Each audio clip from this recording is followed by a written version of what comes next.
नन्हे साथियों, आप सबको नमस्कार। ढेर सारा प्यार और बहुत सारा दुलार। आमने सामने में आप और हम इसी तरह मिलते रहें बार बार और खुशियाँ बांटते रहें, मुस्कुराते रहें और एक दूसरे से जुड़ते रहें। आपसे आमने सामने मिलकर मानो खुल जाते हैं हमारे नसीब। और जब मैं पाती हूँ आपको अपने इतने करीब और आपको और करीब लाने की मेरे पास है ढेरों तरकीब। तो तरकीबें क्या हैं? वो तरकीबें हैं बहुत सारी कहानियाँ, गीत, पहेलियाँ, खेल और ट्विस्ट इन टेल। तो इतनी तरह तरह की चीज़ें आपके लिए लेकर मैं आती हूँ और नई तरकीबों से आपको लुभाती हूँ। तो आज की हमारी इस पिटारे में एक नई तरकीब है, एक कहानी जिस कहानी का नाम ही है तरकीब। तो इस कहानी में हम दो पात्रों की बात करेंगे। एक पात्र है भालू जो इस कहानी का हीरो है और दूसरी पात्र है एक रानी मधुमक्खी जो इस कहानी की हीरोइन है। ठीक है, तो ये जो भालू है, ये भालू बड़ा समझदार था और होशियार था, तरकीबें बनाना जानता था, चीज़ों का हल ढूंढ लेता था और कभी कोई समस्या होती थी तो घबराता नहीं था। उसे लगता था कि समस्या का कहीं न कहीं कोई न कोई उपाय वो खोज लेगा। लेकिन थोड़ा जल्दबाज था, जल्दीबाजी में कई बार कुछ ऐसे काम कर डालता था बिना सोचे समझे कि उसे बाद में पछताना पड़ता था और उस बात को जो गलत हो गई हो ठीक करने के लिए काफ़ी मशक्क़त करनी पड़ती थी। ठीक है, तो रानी मधुमक्खी जो हीरोइन है कहानी की, वो रहती थी एक छत्ते में। ढेर सारी मधुमक्खियों की उसकी सेना थी जिनके साथ मिलकर वो शहद बनाती थी और ढेर सारा शहद तैयार करती थी। और ये भालू, इसको शहद बहुत प्रिय है, बहुत प्रिय था। जब इसका मन करता कि क्या करे और थक जाता तो इसको फौरन मन के अंदर एक हुड़क उठती कि बस कहीं से शहद मिल जाए मुझे खाने को। शहद क्योंकि बहुत ताकत वाला होता है, इस भालू को शहद से खूब ताकत मिलती थी, पौष्टिक था खूब। और शहद में एक और चीज़ होती है, ख़राब नहीं होता, इसमें फफूंदी नहीं लगती है और कई दवाइयों और रोगों के लिए भी उनके उपचार के लिए शहद का प्रयोग होता है। तो भालू शहद खा के था खूब हट्टा कट्टा और मधुमक्खी रानी तो बेचारी मेहनती थी ही थी, हर वक्त काम करती रहती। और शहद कैसे बनता है मालूम है आपको? मधुमक्खियाँ फूलों पर जाकर उनका रस इकट्ठा करती हैं और वो रस अपने छत्ते में लाकर उसका बनाती हैं शहद। ठीक है, तो ये भालू एक बार शहद की खोज में निकला और पहुंच गया अपनी कहानी वाली रानी मधुमक्खी के पास। और रानी मधुमक्खी के पास जाकर बोला, रानी मधुमक्खी, क्या आप मुझे शहद देंगी? तो मधुमक्खी ने कहा, हाँ क्यों नहीं, मैं दूंगी तुम्हें शहद, लेकिन तुम्हें मेरी कुछ सहायता करनी पड़ेगी, मेरी कुछ मदद करनी पड़ेगी। तो भालू ने कहा, ठीक है, मैं आपकी मदद को तैयार हूँ, बताइए आपको क्या चाहिए, आप कैसे बनाती हैं शहद, आप क्या चीज़ लेती हैं उसके लिए? तो रानी मधुमक्खी ने कहा कि हम तो, मेरी मधुमक्खियों की पूरी सेना है, फौज है, ये सब जाती हैं, फूलों में मंडराती हैं और फूलों का रस लेकर आती हैं और तब हम अपने छत्ते में बनाते हैं शहद। इसके बाद तो आगे की बात सुनी नहीं भालू ने और आनन फानन दौड़ लगा दी एक बाग की ओर। और उस बगिया में ढेर सारे फूल खिले हुए थे, लाल, पीले, गुलाबी, नारंगी, बैंगनी, हर तरह के फूल तोड़ के उसने एक खूब बड़ा सा गुलदस्ता बनाया। और वो गुलदस्ता लेके कहाँ आ गया? उछलता कूदता खुश होता हुआ रानी मधुमक्खी के पास और चिल्लाया, रानी मधुमक्खी, आप देखिए मैं आपके लिए क्या लाया हूं, मैं आपके लिए एक बहुत नायाब तोहफा लाया हूं, उपहार लाया हूं। और रानी मधुमक्खी ने जैसे ही देखा वो फूलों को तोड़ कर लाया है और उसने सारे फूलों का सत्यानाश कर दिया है, वो तो गुस्से से आग बबूला हो गई।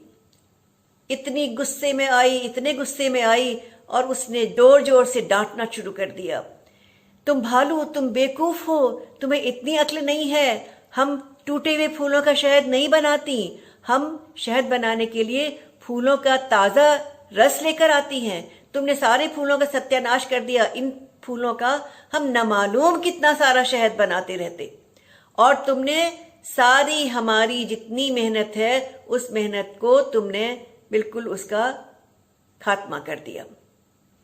तुम दूर हो जाओ, निकल जाओ हमारी आंखों के सामने से, हम तुम्हारा शक्ल नहीं देखना चाहती और मैं आज से तुम्हें बिल्कुल अपने आसपास नहीं फटकने दूंगी। अगर तुम तुरंत नहीं गए तो मैं अपनी मधुमक्खी की फौज बुलाकर तुम्हें काट काट कर तुम्हारा बुरा हाल कर डालूंगी। ये सुनते ही भालू तो घबराया और उसने दौड़ लगाई, वो भागा भागा वापस आया और एक पेड़ के नीचे आकर बैठ गया। उदास भालू चिंता में था, हताश था, निराश था और उसकी आंखों में थे आंसू। उसे बड़ा अफसोस था कि उसने एक गलत तरकीब खोज ली और उसका परिणाम ये हुआ कि एक तो सारी बगिया खराब हुई, फूल नष्ट हुए और रानी मधुमक्खी का क्रोध भी बढ़ गया और उससे दोस्ती भी खत्म हुई। तो उदास होकर जब वो पेड़ के नीचे बैठा हुआ था रुआंसा सा, तभी उसकी नन्ही चिड़िया एक दोस्त आई और उसने कहा, भालू भाई आज क्या हो गया, तुम उदास क्यों हो? जब भालू ने उसको सारी बातें बताई तो चिड़िया हंसी, कह रही, भालू आपने थोड़ा जल्दबाजी से काम न लिया होता, आपने सोचा होता कि फूलों का रस तो ताज़ा ही चलेगा, पर अगर आपने अब जल्दीबाजी से काम लिया है तो इस समस्या का निदान आपको सोचना चाहिए। आप तो दूसरों की समस्या सुलझाते हो, आप तो हर चीज़ की तरकीब ढूंढ डालते हो, आप हर कोई भी कठिनाई होती इस कठिनाई को मिनटों में सुलझाते हो, आप तो सही तरीके से सोचने वाले हो, तो आप सोचो और आप सोच लोगे। तो भालू ने, वो था अक्ल वाला और उसने अपने दिमाग में जोर डाला और खुल गया बंद अक्ल का ताला और उसने कहा, नन्ही चिड़िया मैं समझ गया, मैं पहचान गया, मैं जान गया तरकीब। मैं फूलों को तोड़ कर लाया था इसलिए रानी मधुमक्खी नाराज हुई थी। अब अगर मैं फूलों को उगा दूं और ढेर सारे फूल की क्यारी बना दूं, बगिया बना दूं, तो मधुमक्खी खुश हो जाएगी। चिड़िया ने कहा, बिल्कुल ठीक, आपने बिल्कुल सोचा सही और अब मैं भी आपकी मदद करूंगी और मैं आपके लिए तरह तरह के खूब सारे फूलों के बीज अपनी चोंच से उठाकर ले आती हूँ। चिड़िया उड़ कर गई भागी भागी और बीज खोजने लगी और इधर भालू ने बगिया के लिए एक क्यारी तैयार की। क्यारी यानी वो जगह जहाँ पर फूल पौधे या तरकारी सब्जी उगाई जाती है। उसमें खोद खोद के उसने मिट्टी नरम की, मिट्टी भुरभुरी बनाई और उसके बाद क्या किया, उसको खूब पत्थर वत्थर निकाल के बराबर कर दिया। जैसे ही चिड़िया बीज लाई उसने जगह जगह तरह तरह के बीज फूलों के बो दिए। क्यारी में पानी डाला और पानी डालने के बाद कुछ दिनों में अंकुर निकले, थोड़े पौधे बड़े हुए और फिर उसने उसमें फिर पानी डालता गया। उसकी गुड़ाई की, गुड़ाई मतलब थोड़ी थोड़ी मिट्टी को खोदते हैं ताकि इसमें हवा और पानी आराम से जा सके। और उसके बाद पौधे और बड़े हुए, पौधे बढ़ते गए और थोड़े दिनों बाद एकदम बड़े पौधे हो गए फूल के। और एक दिन नन्ही चिड़िया ने देखा कि पौधों में फूल लग गए हैं और वो भागती भागती आई और उसने भालू से कहा, आप देखो भालू भाई, ये आपकी क्यारी कैसी लहलहाई, इसमें तो सारे फूल खिल गए हैं, तरह तरह के खुशबू वाले, तितली भी आ रही हैं, भंवरे भी आ रहे हैं, अरे वाह, आपने तो कमाल कर डाला। और भालू ने जब ये देखा, खुशी से फूला नहीं समाया, इतना हर्षाया, इतना हर्षाया, और उसने लगाई दौड़। दौड़ दौड़ के पहुंच गया कहाँ? रानी मधुमक्खी के पास, और बोला, रानी मधुमक्खी, रानी मधुमक्खी, बाहर आइए, बाहर आइए, मेरी बात सुनिए। रानी मधुमक्खी बाहर आई, और बाहर आते ही जैसे उसने भालू की शक्ल देखी, गुस्से से फिर से वो आग बबूला हो गई। तुम फिर आ गए, मैंने तुम्हें मना किया था, मैंने कहा था मुझे अपनी शक्ल मत दिखाना, तुमसे मेरा कोई नाता नहीं है, तुमसे मेरी कोई दोस्ती नहीं है। तुमने फूलों का सत्यानाश किया, तुमने इतनी प्रकृति का विनाश किया, मैं तुमसे कोई बात नहीं करूंगी, तुरंत जाओ, नहीं तो मैं बुलाती हूं अपनी मधुमक्खियों को, काट काट कर तुम्हारा हाल बिगाड़ देंगी। भालू ने कहा, मुझे माफ कर दीजिए रानू मधुमक्खी, मुझे माफ कीजिए, मैं अपनी गलती के लिए माफी चाहता हूं, लेकिन मैंने अपनी गलती सुधार ली है।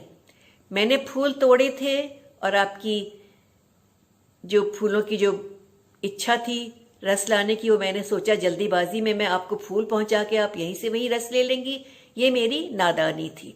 मैंने अपनी नादानी को सुधारा है, और मैंने क्या किया है, एक बहुत अच्छी सी बगिया लगाई है। आप चलकर देखिए तो सही, उस बगिया में इतने सारे फूल खिले हैं, इतने सारे फूल खिले हैं, आप खुश हो जाएंगी। वहां तितलियां भी हैं, भंवरे भी हैं, और इतनी सुंदर खुशबू है, इतनी अच्छी महक है कि लग रहा है कि आपको वहां ले जाकर मेरी सारी गलती का मुआवजा मुझे मिल जाएगा, मेरी गलती आप भूल जाएंगी। जैसे ही रानी मधुमक्खी भालू के साथ उस बगिया में आई, और फूलों को देखकर वो पागल हो गई, खुशी से मगन हो गई, और कहने लगी, वाह भालू वाह, तुमने तो क्या कर दिया, कमाल कर डाला, इतने सुंदर फूल उगा दिए, इतनी बढ़िया बगिया बना दी, और अब तो हम न मालूम इससे कितना शहद बनाएंगे, ढेरों शहद बनाएंगे, ढेरों शहद बनाते ही रहेंगे। भालू बहुत खुश हुआ, और उसने सिर हिलाया और मुस्कुराया, और रानी मधुमक्खी ने कहा कि अब तुम मेरे दोस्त बन जाओ, अब तुम मेरे दोस्त हो, क्योंकि तुमने अपनी तरकीब से मुझे खुश किया, मेरे लिए फूल उगाए, अब मैं ढेर सारा शहद बना पाऊंगी, और तुम रोज आना और रोज शहद खाना। भालू ने कहा, ठीक है, लेकिन मेरी एक नन्ही चिड़िया दोस्त भी है, उसने भी मुझे मदद की थी इस काम में, तो मैं और नन्ही चिड़िया हम दोनों आपके पास आएंगे और शहद खाएंगे। तो कैसी रही तरकीब भालू की? बढ़िया रही। भालू ने अपनी सकारात्मक सोच से, सकारात्मक का मतलब होता है किसी चीज का निदान निकालना, किसी चीज का सही हल ढूंढ लेना, घबराना नहीं, निराश नहीं होना, हताश नहीं होना, बल्कि अपने ऊपर विश्वास रख के उसने एक गलती की थी तो उस गलती को सुधारा, और गलती को सुधार कर उसने फिर संवारा, और संवार कर उसने अपनी रानी मधुमक्खी का मन खुश कर दिया, और उसको मन चाहे फूलों का एक बाग उपहार में दे दिया। तो ये तरकीब उसकी सकारात्मक प्रवृत्ति की थी, सकारात्मक एटीट्यूड, पॉजिटिव एटीट्यूड। अगर भालू नकारात्मक होता तो वो उदास हो जाता, मधुमक्खी को दोष देता और कुछ न करता, और उसके बाद वो सोचता कि इसने मुझे बेकार डांटा, मैं तो फूल लेकर गया था, और वो अपनी गलती को सुधारने की कोई कोशिश भी नहीं करता। हमारे आसपास भी दो तरह के लोग होते हैं। कुछ होते हैं जो पॉजिटिव होते हैं, सकारात्मक होते हैं, गलती करके उनको सुधारना जानते हैं, अगर हार गए तो जीत के लिए कोशिश करते हैं, और अगर कोई भी काम गलत हो गया तो उस काम को सही करने का प्रयास करते रहते हैं, किसी पर दोष नहीं डालते, खुद अपना उद्यम करते हैं क्योंकि उन्हें खुद पर विश्वास होता है। लेकिन जो नकारात्मक नेगेटिव लोग होते हैं वे दूसरों पर दोष डालते हैं और अपनी गलती को कभी नहीं सुधारते। ठीक है, तो अभी मैं आपसे बात करूंगी दो ऐसे व्यक्तियों की भी जिनमें से एक तो बहुत सकारात्मक पॉजिटिव है और दूसरे हैं नकारात्मक यानी नेगेटिव, और उनके नाम मज़ेदार से है। एक है खुश खुश जी और एक है खुन खुन जी। साथियों, मैं आपको बता रही थी खुश खुश जी और खुन खुन जी के बारे में, और जैसा कि दोनों के नाम से साफ जाहिर होता है, दोनों अपने नाम के अनुरूप थे। अनुरूप मतलब जैसा नाम वैसा गुण। खुश खुश जी हर हाल में खुश रहते, हर चीज के लिए उनके अंदर एक सकारात्मक भाव रहता। सकारात्मक मतलब चीज का अच्छा पहलू देखना, अच्छे नजरिए से किसी बात को देखना, समस्या का समाधान करने की कोशिश करना, अपनी कमी को महसूस करके उसे सही करना, ये होता है सकारात्मक नजरिया, जो किसके पास था? खुश खुश जी के पास था। और वो हर हाल में खुश रहते थे। कुछ मिल गया तो खुश, नहीं मिला तो खुश, और किसी बात की चिंता नहीं करके किसी भी बात के लिए शिकायत नहीं करते थे। शिकायत किसकी करते थे? अपनी कमी की। अपनी कमी को देखते थे, उसे सुधारते थे, अपने पर विश्वास रखते थे।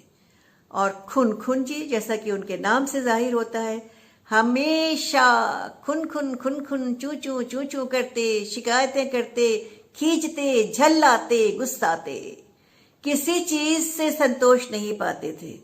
कुछ मिल गया तो दुखी कि दूसरे को क्यों मिला, या दूसरे को ज्यादा क्यों मिला, और अगर दूसरों को कुछ नहीं मिला और उनको केवल कुछ मिल गया तो कहेंगे केवल मुझे क्यों मिला, इसमें जरूर कोई चाल है।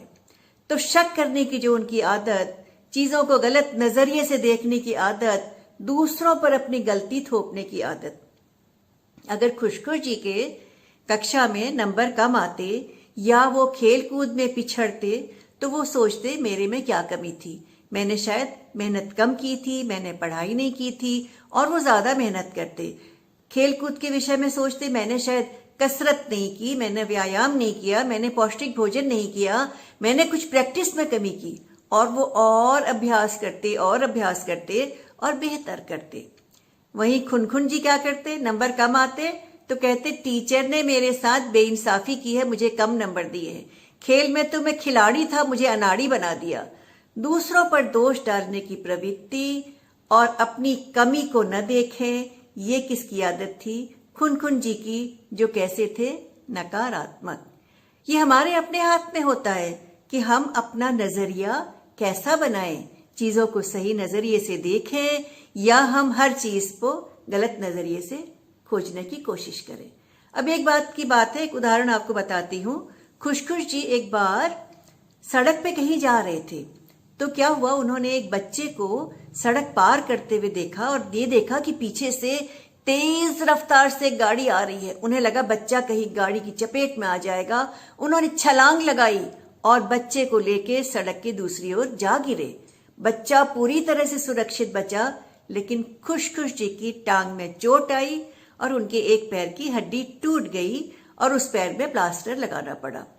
उन्हें घर रहना पड़ा और लोग उनके पास आते, अफसोस जाहिर करते, अरे खुशखुश जी आपको बड़ा कष्ट हो रहा होगा। तो खुशखुश जी पता है क्या कहते? वो कहते नहीं, मुझे तो बहुत सारी खुशियां मिल गई, और आपको बताऊं मुझे खुशियां की क्या क्या मिली हैं। और वो गिनाना शुरू करते, कहते पहली चीज तो मैंने एक बच्चे की जान बचाई, जान बचाने से बड़ा पुण्य का काम कोई हो ही नहीं सकता। फिर मुझे उसके माता पिता, उसके परिवार वाले, उसके मित्र, पड़ोसी सब ने इतना धन्यवाद दिया, इतना धन्यवाद दिया, इतनी पीठ ठोकी कि मैं गदगद हो गया, खुश हो गया, और मुझे इतना संतोष मिला, मेरी आत्मा संतुष्ट हो गई कि मैंने किसी की रक्षा की। चोट का क्या है, कुछ दिनों में ठीक हो जाएगी, प्लास्टर निकल जाएगा, मैं फिर से दौड़ने लगूंगा, फिर से चलने फिरने लगूंगा, फिर से उसी दिनचर्या में आ जाऊंगा। लेकिन मेरे साथ सारी जिंदगी के लिए एक ठप्पा लग गया। क्या? कि ये इंसान दूसरों की रक्षा के लिए अपनी जान की परवाह भी नहीं करता। तो ये जो मान मुझे मिला, ये गौरव मिला, ये सारी जिंदगी मेरे साथ रहेगा। और इसके अलावा मेरे हाथ सलामत हैं, मेरी आंखें सलामत हैं, मेरे कान सलामत हैं, मैं कितने सारे काम कर सकता हूं। वो काम जो मैं पहले नहीं कर पाता था समय की कमी से, अब मेरे पास समय है, मैं गाने सुन सकता हूं, मैं तरह तरह की कहानियां पढ़ सकता हूँ, गीत पढ़ सकता हूँ, कविताएं पढ़ सकता हूँ, टेलीविजन में प्रोग्राम देख सकता हूँ, चैट कर सकता हूँ, मोबाइल से खेल सकता हूँ, इंटरनेट के साथ काम कर सकता हूँ। इसके अलावा मैं चित्रकारी कर सकता हूँ, मिट्टी का काम कर सकता हूँ, और मुझे तबला बजाने का इतना शौक था, अब मैं तबले का रियाज भी करूंगा, वो भी मैं कर सकूंगा, उसके लिए भी मेरे पास वक्त होगा। और इसके अलावा मैं अपने मन की सारी मुरादें पूरी करूंगा, जो खाने का मन होगा वो खाऊंगा, और जैसे रहने का मन होगा वैसे रहूंगा। फिर आप लोग आते हैं, मिलते हैं, अपने साथ जुड़ते हैं, तो जो खुशी मिलती है वो खुशी तो बहुत बहुत अद्भुत है। तो इसलिए चोट का क्या है, चोट तो अभी आई और कल गई, लेकिन इतनी सारी खुशियां मुझे दे गई। और हुआ भी ऐसा ही, थोड़ी दिनों में उनका पैर ठीक हो गया, वो चलने लगे, भागने लगे, फिर से दौड़ने फिरने लगे, और लोगों ने उनको हमेशा सराहना से देखा। सराहना से देखा मतलब उनको खूब वाहवाही मिली, उनको बधाइयां दी गई, उनके खूब सम्मान किए गए। तो अगर यहीं पर खुन खुन जी होते तो क्या होता? वो तो उस घड़ी को कोसते जब वो सड़क पार गए थे बच्चे को बचाने, उस बच्चे को कोसते जिसको बचाया, उस ड्राइवर को कोसते जो गाड़ी चला रहा था, पुलिस को कोसते, सड़क चलने वाले को कोसते, सड़क में लोगों की जो व्यवस्था की कमी थी उसको कोसते, और फिर हाय हाय हाय हाय हाय हाय करते हुए घर आते, अस्पताल वालों को बुरा भला कहते, घर वालों को हाय तौबा बचाते, मेरे सर में दर्द है, कोई पानी लाओ, कोई हाथ मलो, कोई ये करो, और मुझे इतना कष्ट हो रहा है, मुझे दुख हो रहा है, मैं अब घर में रह जाऊंगा, मैं चल नहीं पाऊंगा, मैं कैसे समय बिताऊंगा, इतने पैसे खर्च हो रहे हैं। हर चीज का जो एक नकारात्मक पहलू है उसको देखकर पूरा घर सर पर उठा लेते, जो मिलने वाला आता वो भी दुखी होता, घर वाले भी दुखी होते, और खुन खुन जी तो आदत के अनुसार खुन खुन खुन खुन खुन खुन करते ही रहते। तो ये किसने सोचना है? ये हमने सोचना है, आपने सोचना है, हम सब ने सोचना है कि हम कैसे रहें। क्या हम सकारात्मक बने? क्या हम अपनी कमी को देखकर उसको सुधारें? क्या हम किसी चीज के नजरिए को सही ढंग से देखें? कहीं कोई कमी आती है, कोई कठिनाई आती है, कोई दिक्कत आती है, कोई मुसीबत आती है, तो उस मुसीबत के क्षण में भी धीरज न खोकर हम ये सोचें कि हम कहाँ से कौन सी कड़ी ढूंढ सकते हैं जो खुशी दे सकती है, और उसके सहारे हम मुसीबत का हल भी ढूंढ पाते हैं। लेकिन अगर हम निराश हो जाएंगे, दूसरे को दोष देंगे, दूसरों की हर समय आलोचना करेंगे, आलोचना करना मतलब हर एक कमी ढूंढना, तो हम क्या कर पाएंगे? न हम खुद को सुधार पाएंगे, न खुशी पाएंगे, और हमेशा दुखी रहेंगे, खुद भी दुखी रहेंगे और दूसरा भी दुखी रहेगा। तो ये हमारे अपने हाथ में है कि हम खुश खुश जी की तरह बने या खुन खुन जी की तरह बने। सकारात्मक बनना हमारी कोशिश होनी चाहिए, और हमें हमेशा अपने आप को एक ऐसा बच्चा बनाना चाहिए, एक ऐसा इंसान बनाना चाहिए जिसकी सोच सही दिशा में जाती हो। सकारात्मक बच्चा, सकारात्मक इंसान। एक छोटी सी कविता भी मैंने लिखी है, खुश खुश जी और खुन खुन जी, वो भी आपके सामने रखती हूँ। खुश खुश जी बस खुश रहते थे, खुद पर था विश्वास, और खुन खुन जी रोते रहते थे, बुझी हुई हर आस। खुश खुश जी चिंताएं तजकर करते सुख की खोज, कठिनाई जितनी आ जाए जरा न लगती बोझ। खुन खुन जी को दुख भाता था, कभी न पाते चैन, और देख दूसरे की खुशियों को हो जाते बेचैन। खुश खुश जी संतोषी मन के, खुश खुश जी संतोषी मन के, जरा मिले खुश होते, नहीं मिले फिर भी हिम्मत रख, नहीं मिले फिर भी हिम्मत रख, बीज खुशी के बोते। खुन खुन जी ज्यादा पाकर भी नहीं तसल्ली पाते, और अधिक कैसे पा जाएं, और अधिक और अधिक और अधिक कैसे पा जाएं, खुन खुन कर झल्लाते। सोचे मन में क्या खुन खुन बन दुख पाए पछताएं, सोचे मन में क्या खुन खुन बन दुख पाए पछताएं, या खुश खुश जी सा मन लेकर मधुर मधुर मुस्काएं, या खुश खुश जी सा मन लेकर मधुर मधुर मुस्काएं। तो आप सब मधुर मधुर मुस्कुराइए, खुश खुश जी सा सकारात्मक मन लेकर, अपनी कमी को देखकर उसे सुधारने की कोशिश करके, कठिनाई का हल करने की कोशिश करके, अपने में विश्वास रखने की कोशिश करके और सदैव हंसते मुस्कुराते रहने की कोशिश करके, इसी मुस्कुराते हुए रहिए। इसी दुआ के साथ आप सबको नमस्कार।